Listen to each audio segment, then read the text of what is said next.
What are your thoughts on the speech? Start with that. The speech focused on prosperity, a long-term vision, but it's it's pretty ironic to what the statements have been with respect to Kashmir in this parliament session itself, where it was pledged that there would be elections in December and all.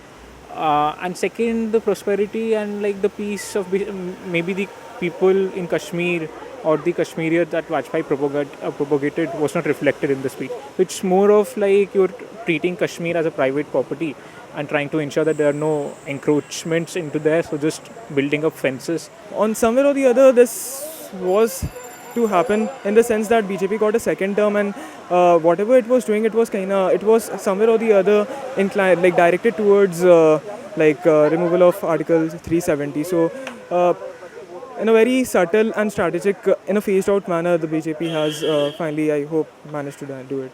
All laws of the center apply to Kashmir.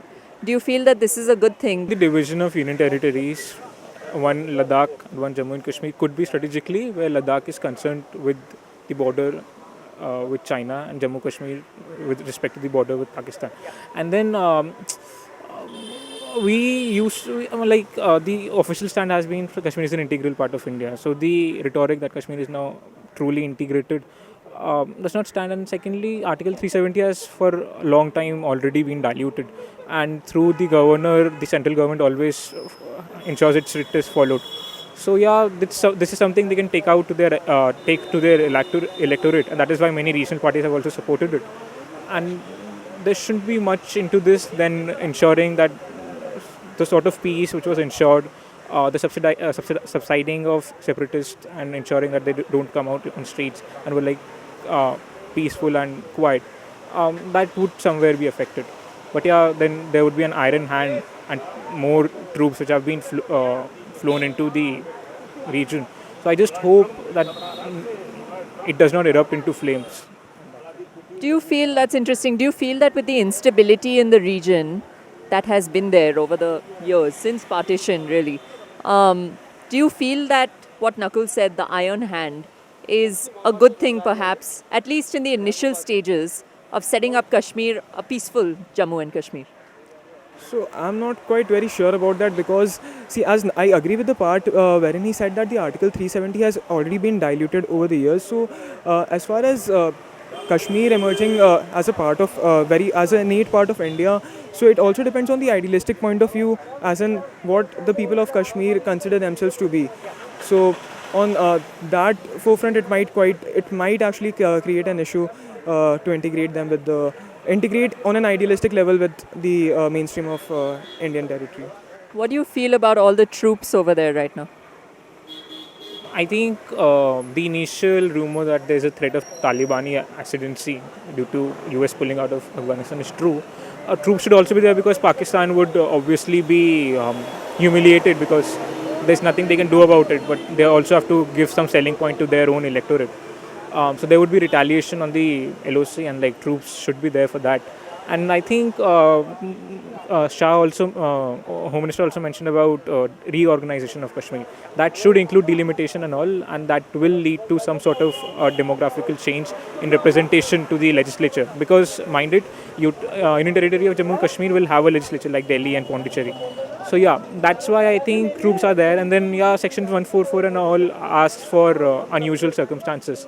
So it's good that precaution has been taken into consideration. Do you feel that the Modi government has made a correct move over here?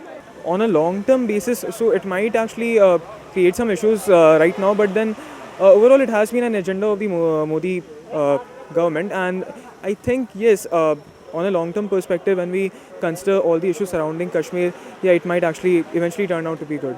Can you elaborate on some of the issues that you're talking about? Issues in terms of whatever political instability that constitutes the state of Jammu and Kashmir, like each and every issue that it has faced, in fact, because every issue in some or the other way is linked and directed towards the fact that Jammu and Kashmir is not completely part of India.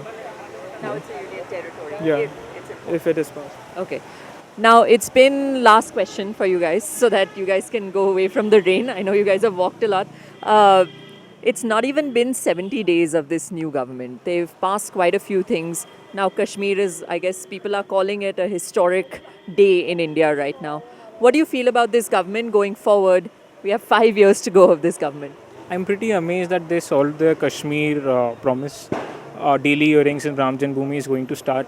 And then there's only UCC left, of which Triple Talaq was a major component that has been passed. So there will be things that the government has to now create and take out to the electorate.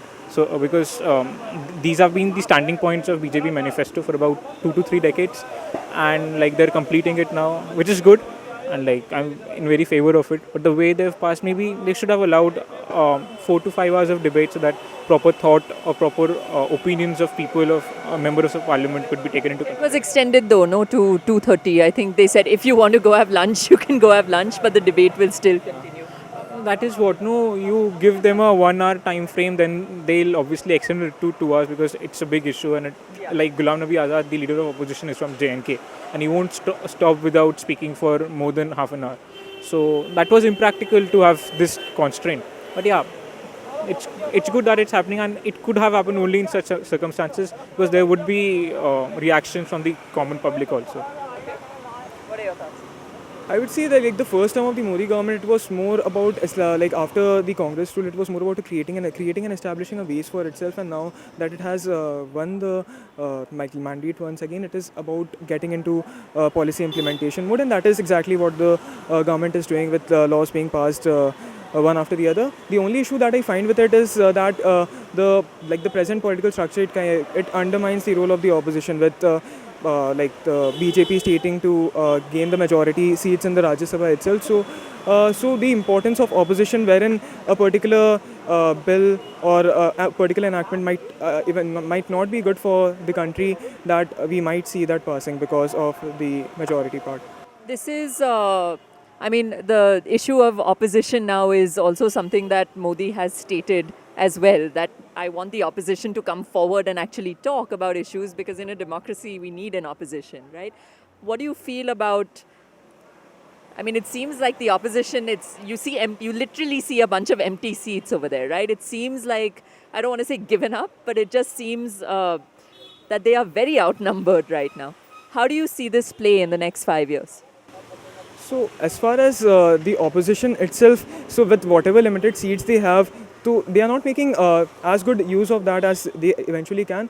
But then again, as far as the role of opposition in terms of dissenting, the policies of the government is concerned, so that is there. But then again, ultimately it comes down to which particular party manages to get the majority of the votes. So yeah, in that sense, again, so the policy implementation mode is definitely there, and even if the situation now is such, even if the opposition tries to do what it can, it would only be on a verbal level and not on an implementation level. With this chaos in Congress leadership, with regional parties not able to keep their flock together because every other day the MPs are resigning and joining BJP. And yeah, there's a loss of trust as in the narrative that these parties take out. And it's a general understanding that people have bought the narrative that Modi and co sold to the people, and that is why they're shifting their goalposts, because maybe they've lost their trust into the ideas or the methodologies through which they used to propagate their ideas. And yeah, it's good that regional parties to an extent are coming in favor of NDA, but then JDU is showing some signs of discontent, but that's all fine when the numbers stack up. Okay. So now, little energy from you guys. It is a historic day in India, regardless of whether it goes through as a bill or not. The proposal itself was historic. How do you guys feel? I am completely happy. You can define me as a right-wing Democrat, maybe not fundamentalist. But yeah, this was something which had to happen. Also, I realized this was something which could have happened in such an atmosphere and such restrictions only. This had to happen. See, a separate flag and all were just figurative exercises. Removing them for good or bad does not make any change to the status quo, as in the people of JNK. Until the government is firm on their assurance that their aspirations will be respected, it's all good. NIJ is fun!